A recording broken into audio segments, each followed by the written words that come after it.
Alô? Oi, eu sou o Cowboy Toibani, Cowboy digital. o seu moleque encapetado digital favorito. E hoje eu vou atender um pedido de vocês. Vamos falar finalmente sobre João Giló, o episódio mais aterrorizante de Catalendas. KKK ironia. Esse canal não é para crianças.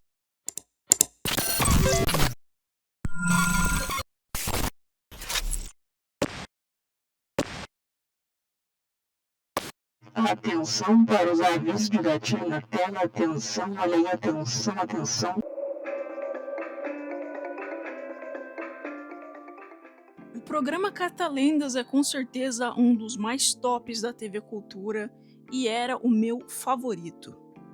Teve uma época que eu até decorei o horário do Catalendas, que passava acho que 2 ou 3 vezes por dia, e eu ficava no Cartoon o dia inteiro, mas na hora do Catalendas era sagrado e eu mudava de canal. Esse programa ilustra muito bem a cultura nortista, principalmente do Pará, onde ele foi desenvolvido, e tem uma pegada bem simples de contar histórias relacionadas com cultura local, folclore e biodiversidade local. A gente tem personagens cativantes como o Lio Prego e a Dona Preguiça, bonecos feitos à mão e muitas formas de arte diferentes sendo exploradas em cada episódio, e contos realmente aterrorizantes. Esse programa deixou muitas crianças passadas na época, que têm traumas até hoje, mas todos têm um carinho especial por ele. Foi um trauma cinematográfico dos bons, daquele que deixa saudade. Eu já fiz um vídeo analisando todos os episódios de Catalendas e salientando a nata da nata, mas eu esqueci de cobrir um episódio. Na verdade, eu escolhi deixar ele de fora, mas eu vou contar sobre isso mais pra frente. E muitos de vocês vieram comentar: faltou o João Giló, o mais aterrorizante é o João Giló. Ah, porque o João Giló não sei o quê. Então esse aqui é o especial João Giló, onde vamos analisar detalhadamente essa história sobre teimosia. O episódio começa com uma anedota inicial, sempre, né?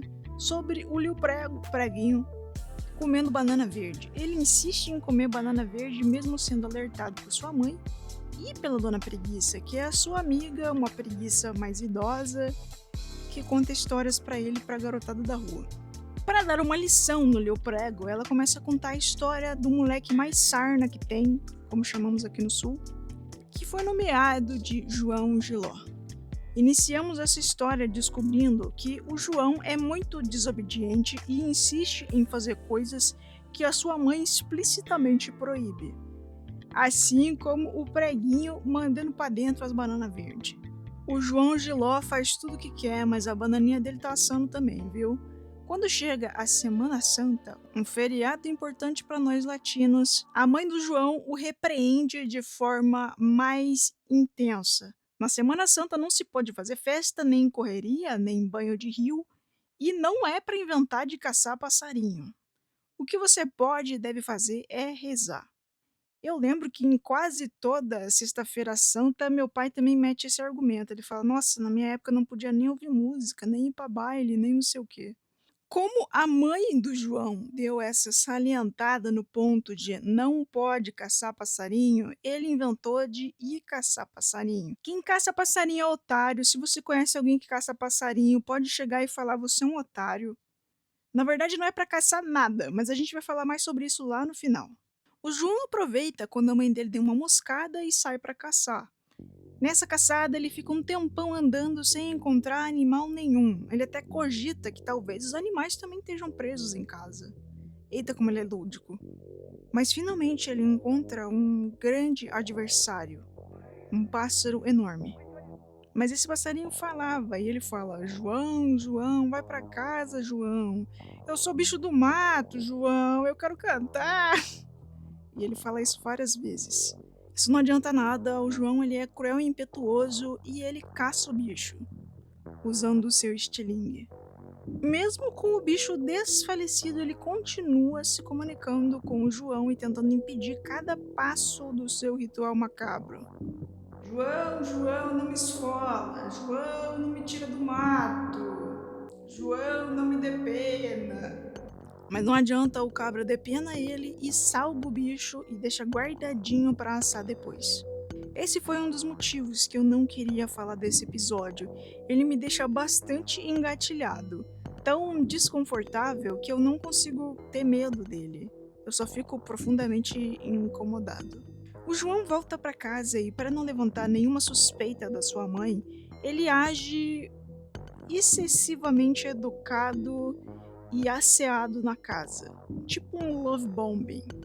A dona Preguiça aproveita esse momento para esculhambar o preguinho, porque ele diz que também não ajuda em casa, a menos que a mãe dele mande ou que ele queira parecer excessivamente bonzinho para dar uma limpada na barra dele. Machista! Enfim, eventualmente o João volta pro mato e assa o bicho, que mesmo do além continua falando: João, João, não me assa. Depois de pronto, ele come o passarinho todo e vai dormir. Um moleque infernal, demoníaco, né?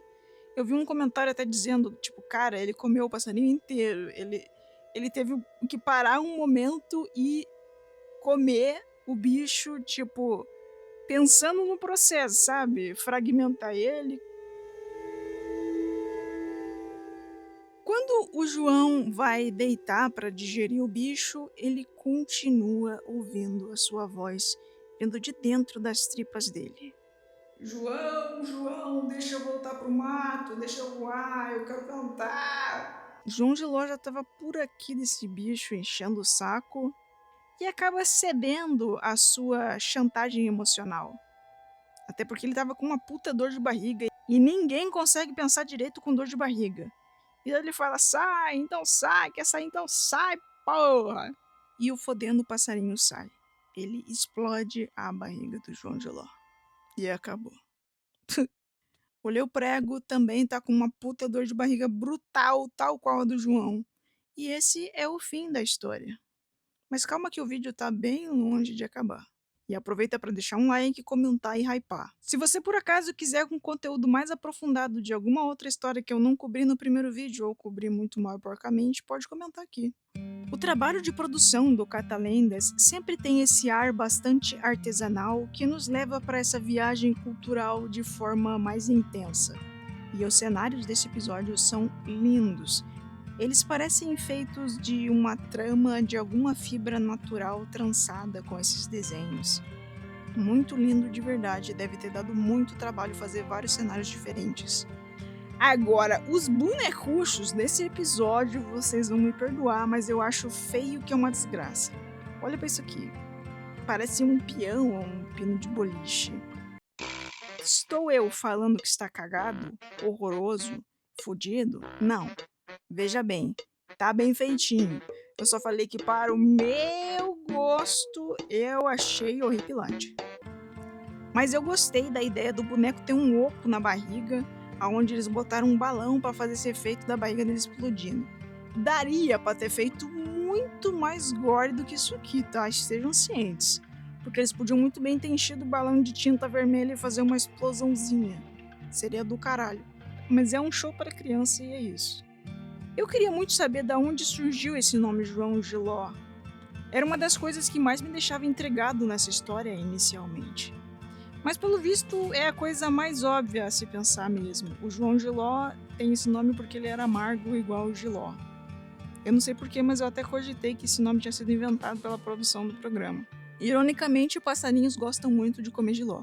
Eu fui e procurei outras versões da história, tem uma até que tem musiquinha, outras em que o passarinho é mágico, tem uma outra que o João, na verdade, ele é um homem malvado e a esposa dele faz o papel da mãe. Interessante saber que essa história é tão consolidada assim, eu não fazia ideia. Essa história me lembrou duas outras histórias que estão no mesmo patamar de importância. O conto Coração Delator, do escritor gótico Edgar Allan Poe. Não sei se ele é gótico de verdade, eu chutei. E o episódio Menino Romãozinho, do Lendas Urbanas do Gugu. Eu amo lendas urbanas, podem esperar que vai ter algum vídeo de lendas urbanas estilo de Catalendas que eu fiz. Aguardem e deixem comentários aqui embaixo dizendo o que querem. Eu já falei pra vocês aqui no canal que teve uma época que eu só conseguia ler Stephen King. Hoje em dia reconheço que o velho é paia. Mas teve outra época que eu só conseguia ler Edgar Allan Poe. Foi quando eu ainda estava no ensino médio, então isso era meio dark. E O Coração Delator é um dos seus grandes clássicos, muito imitado na mídia e referenciado. Juntamente com O Poço e O Gato Preto, que são outros clássicos. Inclusive, O Gato Preto também foi retratado no Catalendas na história Olhos de Gato, alguma coisa assim. A história do Coração Delator se trata de um homem que acaba de cometer um assassinato e tenta convencer o leitor de que ele não está maluco. O conto original se chama Telltale Heart e foi escrito por volta de 1843. Então, a gente tem esse personagem que é um homem que mora com um velho. Eu sempre quis saber que tipo de relação eles têm. A única coisa que dá para inferir é que esse velho tem algum tipo de poder sobre o homem, ou um julgamento muito forte, já que o rapaz o descreve como tendo olhos de abutre. Eu vou ler algumas passagens para vocês da minha coletânea do Edgar Allan Poe, que é uma cópia da LIPM Pocket, chamada O Escaravelho de Ouro e Outras Histórias.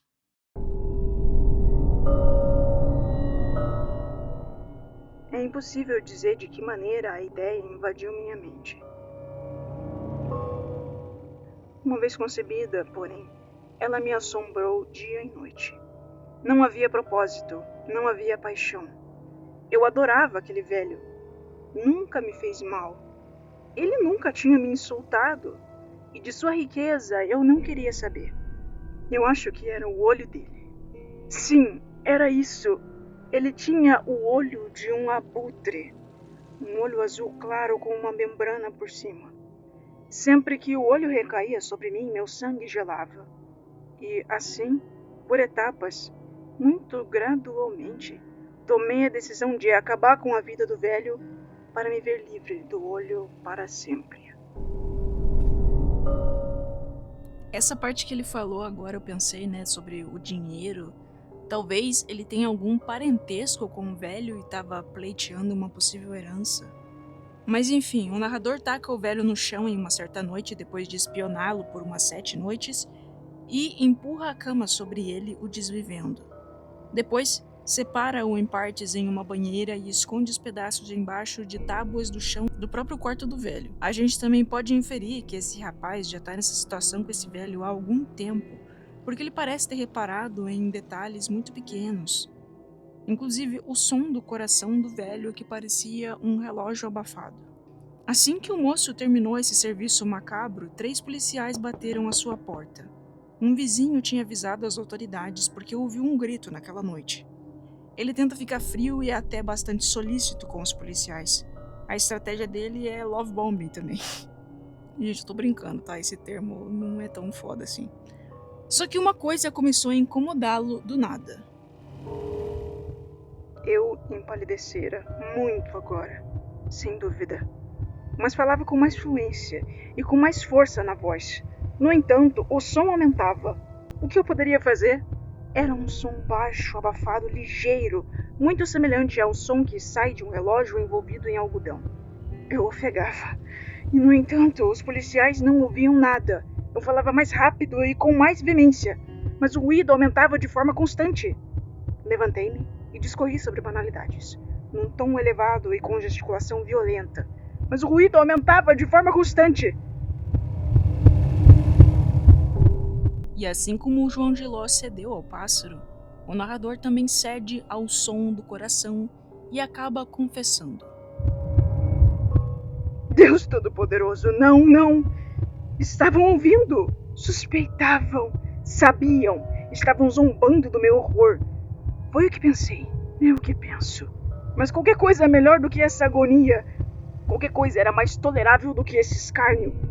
Eu não podia mais suportar aqueles sorrisos hipócritas. Senti que precisava gritar ou morrer. E agora, de novo, ouça. Mais alto, mais alto, mais alto! Patifes! Gritei. Parem de disfarçar, eu admito o que fiz. Arranque as tábuas, aqui! Ouçam a batida do seu horrendo coração.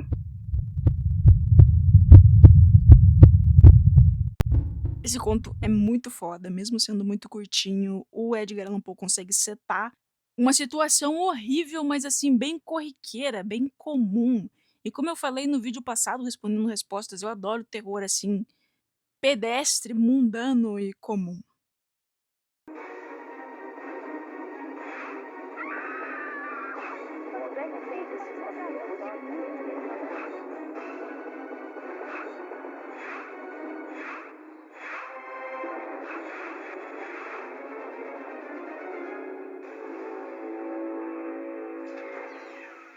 Agora falando sobre o episódio do Romãozinho do Lendas Urbanas, ele é simplesmente diabólico, literalmente.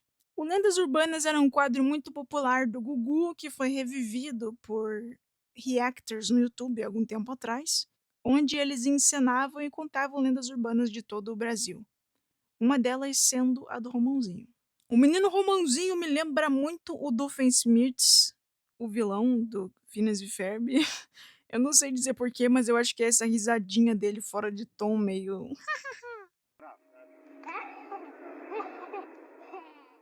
O moleque faz umas tontices por aí, destruir flores, encher o saco dos bichos, quebrar ovo. Isso aqui foi meio foda, me engatilhou um pouco. A mãe do Romãozinho, ficando extremamente puta, decide contar tudo pro pai dele, que engrossa com a esposa ao invés de fazer alguma coisa sobre o mau comportamento do diabo do menino. Enfim, no dia seguinte, o pai do Romãozinho vai trabalhar na roça e a mãe pede pro moleque levar uma marmita pra eles de galinhada. Que delícia. Mas o bosta do Romãozinho simplesmente extravia e manda a marmita pra dentro no caminho, levando pro pai só os ossos. E ainda diz que foi a mãe dele que mandou assim. Um moleque mentiroso estimulado do caralho. Eu amo que os caras são da roça e claramente feitos para parecerem simplórios e tudo mais. Só que os nomes deles são Noêmia e Laércio, muito chiques. O caixa 2 da galinhada finalmente resulta em abrir os olhos do pai do Romãozinho, que fica muito puto e vai tirar satisfação com o filho. Mas o Romãozinho finalmente enlouqueceu de poder com essa travessura final e começa a dar uma gargalhada e se transformar no próprio diabo. Ele mata o pai dele com um raio. A mãe dele vê isso e joga uma maldição no menino, dizendo que ele nunca será capaz de descansar, nem na terra, nem no inferno. E morreu. Segundo o nosso narrador Gugu, o menino se transformou numa criatura que sai aprontando por aí. E a primeira travessura que eles escolhem mostrar nesse episódio é o moleque levantando um pé de vento assim pra subir a saia de umas mulheres no meio da rua. Quem que teve essa ideia de roteiro? Romãozinho ele vira meio que um poltergeist e sai por aí assombrando a galera da cidade. Que cidade? Não sei.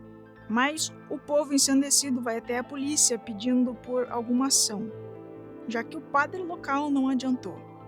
Sabe o que o policial faz? Ele chama outro padre. Inclusive até as gostosas de saia estão aqui nessa cena da delegacia, com todo respeito. O exorcista que a polícia chamou, ele é tão foda que ele exorciza o moleque com uma frase. Mas o Gugu lança uma incerteza no ar com a frase, será mesmo? Ele conta que o garoto nunca mais foi visto ali, mas ele continuava assombrando crianças levadas e menores infratores. E ele também pode aparecer na forma de uma tocha de fogo. Gente, o que nós aprendemos com essa história? Porque assim, o moleque nunca foi punido. A maldição da mãe transformou ele em imortal. Tá, ele nunca vai descansar. Mas ele é imortal, mano. Eu faria qualquer coisa pra ser imortal. E ele ainda ganhou poderes fodas, tá? Não é qualquer assombração da mole, não. Dos nossos 3 personagens avaliados, o que mais se fudeu foi o João Giló de longe.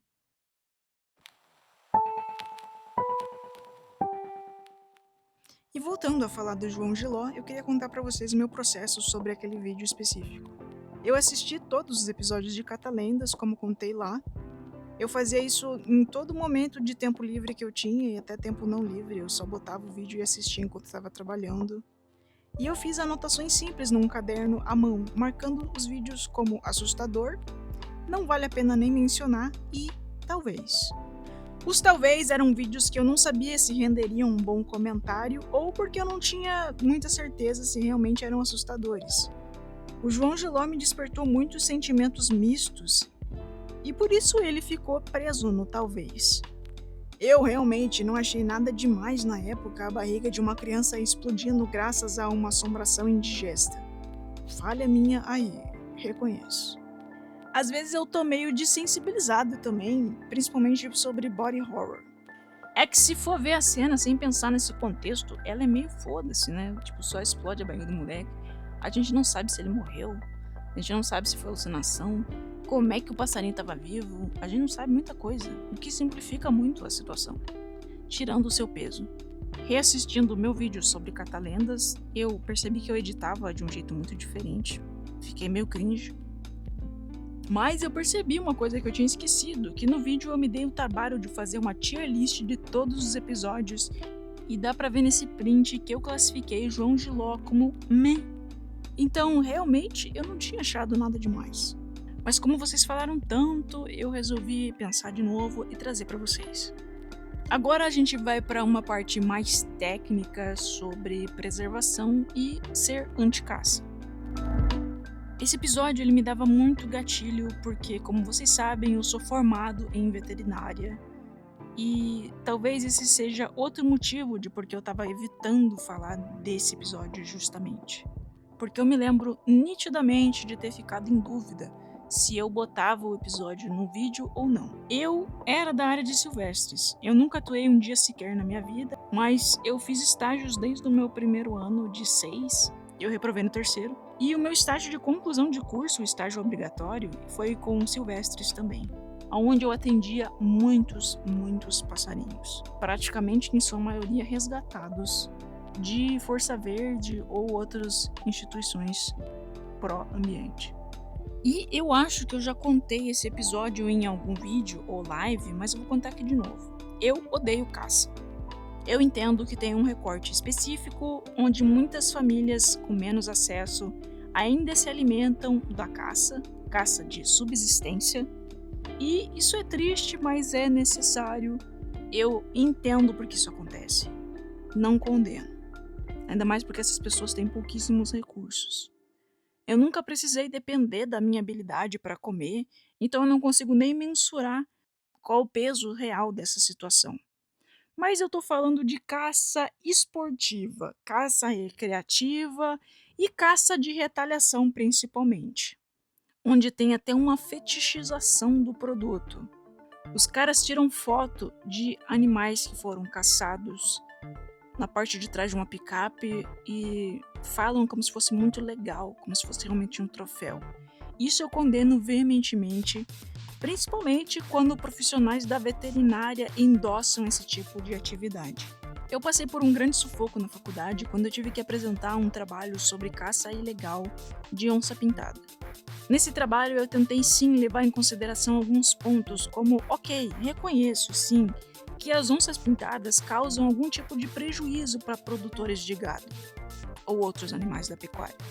Eu entendo, Outro ponto, as onças pintadas podem apresentar risco para animais que moram na fazenda e até para as famílias que vivem ali. Mas ter que ouvir por uns bons minutos colegas de turma defendendo caça ilegal e falando que praticavam sem a professora presente na sala dizer um A, não era algo que eu estava preparado. Eu acho que até já falei sobre isso no meu TikTok e veio gente defender caça nos comentários. Então nem perde seu tempo aqui que você não vai me convencer. Não é possível que você quer vir defender um crime ambiental, como se nada fosse. Eu entendo, tem a questão cultural e as pessoas vão continuar caçando, não importa o que eu fale nesse vídeo. Mas eu penso que todas as pessoas formadas em medicina veterinária e todo o resto do mundo devem zelar pelo bem-estar dos animais. Então, admitir que você faz isso em plena sala de aula, para mim, é inaceitável, é desonesto e é covarde. Agora que eu tirei isso do meu peito, eu gostaria de falar sobre motivos sólidos sobre por que a caça é ilegal no Brasil. Segundo o jornal Metrópolis, a caça é proibida no Brasil desde 1976, salientando que é proibido caçar espécies nativas. Portanto, surge uma exceção, o javali ou o javaporco, que é considerado uma praga, principalmente aqui no sul. Mesmo assim, caçadores devem estar cadastrados devidamente. Mas sério, se você tem tempo livre para caçar, por diversão, por que você não usa o seu tempo com uma coisa produtiva, uma coisa boa, que vai ajudar os outros e ajudar você, em vez de matar? Os problemas com a caça são inúmeros. Ela pode causar e já causa desequilíbrio ecológico. Falando sobre as onças, que foi o objeto do meu trabalho, elas estão sim invadindo propriedades porque elas não têm comida. E elas não têm comida porque as propriedades tiraram a área nativa delas e porque os donos dessas áreas estão caçando a comida dela. Nada mais justo então que elas terem que invadir suas propriedades de volta para caçar. Eu entendo que é um problema extremamente complexo, que envolve muito dinheiro, mas nós humanos, como espécie dominante, temos que investigar e procurar recursos melhores e mais inteligentes para lidar com animais do que simplesmente recolher uma caça de retaliação. A população das onças pintadas cai cada vez mais. Segundo a ICL Notícias, a população caiu em 77% em 10 anos, e esse dado é recente. Com certeza, muitos animais além das onças sofrem com a caça. E caçar uma onça que está ameaçando a sua família ali na hora é muito diferente do que caçar uma onça por diversão e tirar uma foto no seu carrão com ela. E além disso, postar nas redes sociais como se não fosse um crime. Se tem uma onça ameaçando a sua propriedade, eu tenho certeza que qualquer órgão que zela pelo meio ambiente vai ter profissionais prontinhos para te instruir sobre as melhores medidas cabíveis. Outra coisa muito lógica é que matar uma unidade de onça não vai resolver o seu problema. A onça está atacando seus animais porque o seu território não é seguro para eles. Então, eliminar esse vetor não vai adiantar nada, porque logo uma outra onça vai aparecer nessa área para caçar também. Outro problema é que os pecuaristas e pessoas que trabalham no campo geralmente têm resistência a resolver as coisas com inovação e procurar ajuda. A gente tem uma matéria na faculdade só sobre isso que se chama extensão. O canal Rural aqui do YouTube mesmo tem um vídeo onde eles apresentam soluções desenvolvidas por um veterinário para lidar com isso, que é o uso de cerca elétrica, que segundo ele no vídeo é 100% eficaz. Ele diz no vídeo que o problema principal é claramente isolar a presa do predador. E esse trabalho do teste da cerca elétrica foi desenvolvido numa área de alta densidade de onças, então é um estudo de caso super válido. E uma solução muito importante de ser disseminada, tenho certeza que devem haver outras soluções também. E segundo eles, já é comprovada a sua eficácia e redução nos danos causados à produção. Se você ficou até aqui nesse vídeo, eu espero que você tenha gostado dessa parte um pouco mais técnica, porque eu realmente acho que é dever de todo mundo zelar pelo bem-estar dos animais, principalmente dos que estão em risco de extinção. Eu amo o meu país, mas eu acho que com o tanto de diversidade que a gente tem, nós deveríamos ser mais proativos e responsáveis pela nossa vida silvestre. É por isso que o João Giló é um grande de um otário. Outro problema que eu posso listar para vocês é que, segundo essa pesquisa da ICL, um profissional da área falou que eles são muito desencorajados a fazerem boletins sobre caça ilegal porque a investigação é extremamente dificultosa. Esse tipo de investigação de caça precisa de provas materiais e, como vocês sabem, é muito fácil descartar uma carcaça de animal a ponto que ela fique indetectável. Então, esse é um outro problema meio que de inteligência dessa área. Para fechar, eu fui conversar com meu pai sobre isso e ele me contou uma história que eu quero contar para vocês. A história dos pardais na China, que eu vou ler da Wikipédia, perdão por não ter escolhido um veículo mais prestigiado. Na China ocorreu a Grande Campanha dos Pardais, que fazia parte da Campanha das 4 Pragas, que deveriam ser eliminadas da China, que eram os ratos, moscas, mosquitos e pardais. O extermínio dos pardais foi incentivado pelo governo porque o pessoal achava que eles destruíam as colheitas agrícolas ali. Só que o resultado é essa caça desenfreada dos locais aos pardais foi desastroso, causando a Grande Fome Chinesa. Essa campanha foi iniciada em 1958 por Mao Tse-tung. Os resultados da campanha foram a quase extinção dessas aves na China. Só que o que eles não pensaram é que os pardais, eles têm um papel no ecossistema, que é caçar insetos. Sem esse predador, os insetos fizeram a festa e acabaram com a comida da agricultura chinesa, resultando na grande fome, como eu falei para vocês. A exclusão de qualquer elemento da cadeia alimentar, lembra que a gente estudou na escolinha de relações entre espécies e tal? Qualquer elemento tirado dessa jogada vai causar um desequilíbrio. Então isso não pode ser feito sem extenso estudo e, como eu disse, devem existir formas melhores de fazer isso. Bom, acho que já aluguei bastante vocês com essa história do João Giló. Eu até saí bastante do rumo da história, peço perdão, mas é que me deixa muito puto, sério, que os humanos escolhem fazer mal para as onças pintadas e outros animais, quando a gente podia estar todo mundo se ajudando. Mas enfim, esse foi o vídeo de hoje. Espero que vocês tenham gostado e um abraço do seu irmão digital. E gente, eu queria começar uma nova tradição aqui no canal para esse ano. Todo vídeo eu vou escolher um melhor comentário do vídeo passado para ler nele.